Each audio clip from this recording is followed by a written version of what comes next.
Hey, I'm Jonah Reider. I'm a chef and food writer. We're here with Food52 filming another episode of Yes Chef. Today I'm going to be showing you how to make a really simple and rewarding dinner for one. A poached fish swimming in beurre monté with velvety wilted greens and little baby potatoes.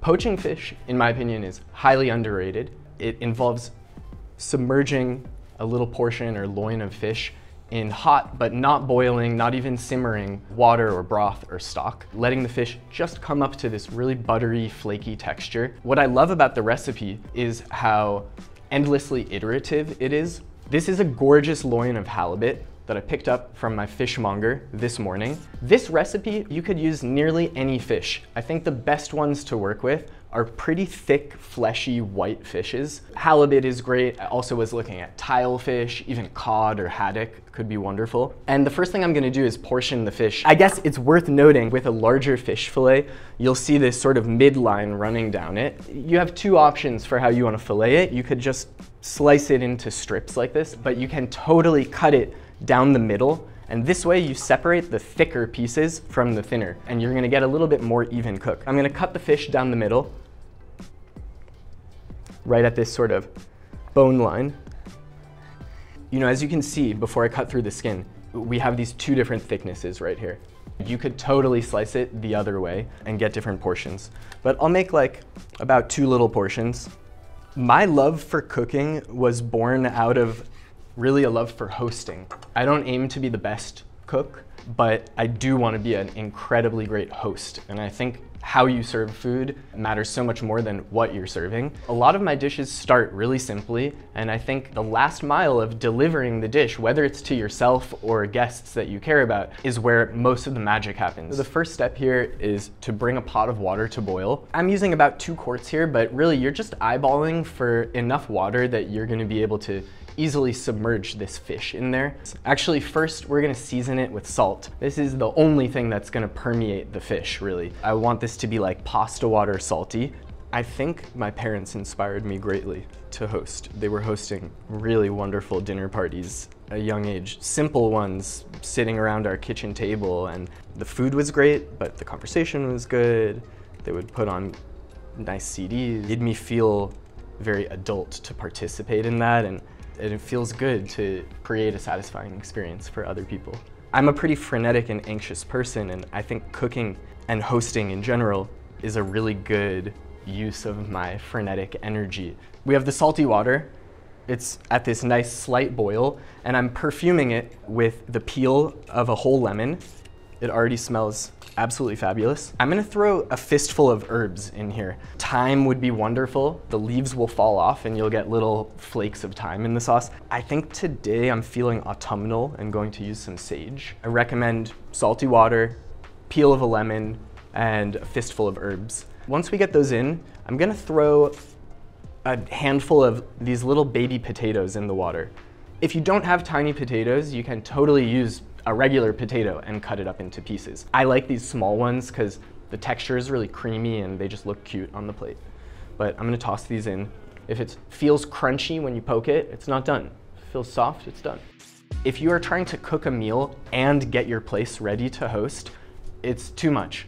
I like to spend most of my time setting up my place to be a wonderful space to host. And then the cooking is stress-free. Whether I'm making a simple meal or a complex one, I feel very confident and relaxed that bringing it to the table's already set, music's playing, the lights are dim, I've lit some candles, I picked up some flowers. For sure, serving food family style is the way to go. It's so social and relaxed, and you don't need to be so fussy about how you plate stuff. But I do think when one is having a large dinner party, it's really nice to split a dish into a few plates. I'll try to have 1 serving of each dish for every 4 or 5 people. If I'm cooking a dinner for 8 or 10 friends, I'll for sure have 2 plates of each of these dishes. It helps me fill the table out. The table looks so full and lush and inviting. No one is like reaching over people for food. You don't have to pass plates all over the place. Another big tip for hosting people is to fill up your menu and the food that you're offering with a lot of things that don't require any cooking at all. It could be as simple as a beautiful bowl of crispy potato chips, a couple of different crudos, beautiful seafood that you've found, or little salads and fresh breads with a million dips. These things, again, help you fill up the table, create this really marvelous, exciting thing for your guests to look at and enjoy without really shouldering the cook with much to do during the dinner. I help other restaurants or hotels and bars often develop menus and food service ideas for their concept. At The Spot, my private venue on Mulberry Street, we host private dinners and receptions for up to like 80 people sometimes, and they've been all sorts of really amazing clients and guests, musicians, artists, athletes, fashion designers. It's a really amazing community of people who come to host special events there. So these potatoes have been simmering for about 15 minutes, and they're just now starting to feel a little soft and creamy to the touch. Actually very soft and creamy, like perfect. I'm gonna turn off the heat under this burner. The water right now is just a little too hot to poach fish. I mean, you could do it, but the flesh is gonna kind of seize up. And I wanna cook this fish really, really gently and tenderly. While the water comes down in temperature just a little bit, I'm gonna start to prepare this beurre monté sauce. Let's do it. Where's the butter? It's in the fridge. You need cold butter. It's so funny, I've been making this sauce forever, and I really only learned recently that it's called beurre monté. It is an emulsification of water and butter. The benefit of whisking butter into a little bit of water is that you get a really homogeneous, creamy sauce that doesn't break, it doesn't split, it looks very appetizing. It's a really, really wonderful, very basic building block for a sauce, any type of sauce or flavor that you want to bring to the dish. This is like about a quarter cup of water or so. I'm gonna take a stick of cold butter and whisk it with a fork. I'm gonna cube the butter up so that it dissolves into the water particularly quickly and smoothly, but you certainly don't need to be very precise with how you cut it. Once this water starts to steam a little bit, I'm gonna toss the butter in and whisk it up. This is also the moment where we're gonna deposit this lovely fillet of halibut into this sage, lemony, really beautiful but simple stock of sorts that we've made while the potatoes were simmering. Everything's gonna come together in this one pot, all the different components of the dish. It's critically important that you leave the skin on when you're poaching fish in my opinion. Keeping the skin is like this giant piece of tape that keeps the fish together. If you poach fish without its skin, it may fall apart. We want that fall apart texture, but I want that to happen on the plate when I dig into it with a fork. I'm gonna pop this in the water.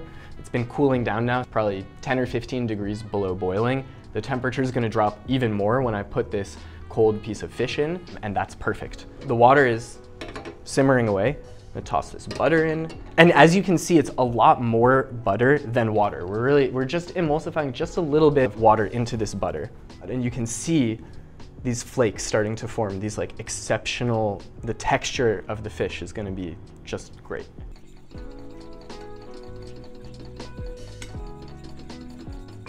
And I'm gonna season it with a little salt. This is where the dish can become explosively flavorful. You can keep it really simple, basic, and just like creamy lemoniness over fish, but you can also add some really powerful flavors to this sauce. I love sprinkling smoky chili flakes in there, tons of green peppercorns in brine, and almost making this super light fishy version of a au poivre sauce. You could whisk mustard in it. I brought a bunch of things from The Spot that I thought might be nice in here. Like, all of these are from the kitchen at my venue, and like they're all things that I think would be fabulous whisked into this sauce. Take it from just being really satisfying texture to being really satisfying flavor too. The essential thing is lemon. I want acid in this dish. I might even squeeze some more lemon on it when I eat it, but I'm gonna add, using the lemon that I had peeled to put in the water, just gonna give it a little squeeze of lemon in here. The last thing I'm gonna do, again, the heat is off. It's just the fish is coming up to temp in this hot but certainly not boiling water. The last thing that I like to do with this dish is to add some greens. Today I found these amazing amaranth. They go by a bunch of different names featured in cooking from all over the world. I got this amaranth from a market in Chinatown. You totally don't need to use this for the dish. You could use spinach, You could use watercress, you could use green peas, but I think having some wilted, slightly bitter greens is the perfect complement to the potatoes and fish. I'm just gonna remove like the woodiest ends of it. Final mile of our dish. Again, even though the heat is off, I'm gonna pop them in here, make sure they get dunked into the water. All that's really left to do is give this sauce a little flavor, something with just a little bit of punch or sparkle. Basically, any condiment that you love is probably gonna be delicious whisked into here. A condiment that really gets emulsified, like a mustard or something, or it could be little things that float in and look really lovely, like green peppercorns in brine. Our greens are perfect. I have everything right here, ready to be plated. I'm gonna first fish out the fish. And again, I just want you to see how easy it is to kind of yank the fish in and out of the water. It's not, even though this fish is incredibly tender and flaky, it's not falling apart because I left the skin on. This is the moment where I'm gonna peel the skin off, revealing the surface of it, and now we have this like ridiculously tender piece of fish sitting ready to fall apart at the first touch of a fork. Let's throw some greens.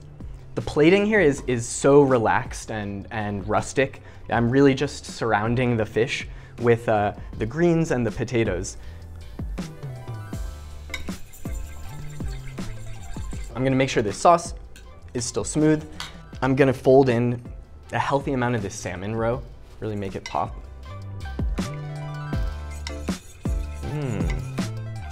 Give it one final little taste. And that's really it. I'm just gonna super generously coat it, and I wanna see, this is how I know it's gonna be killer, is that glossiness from the sauce.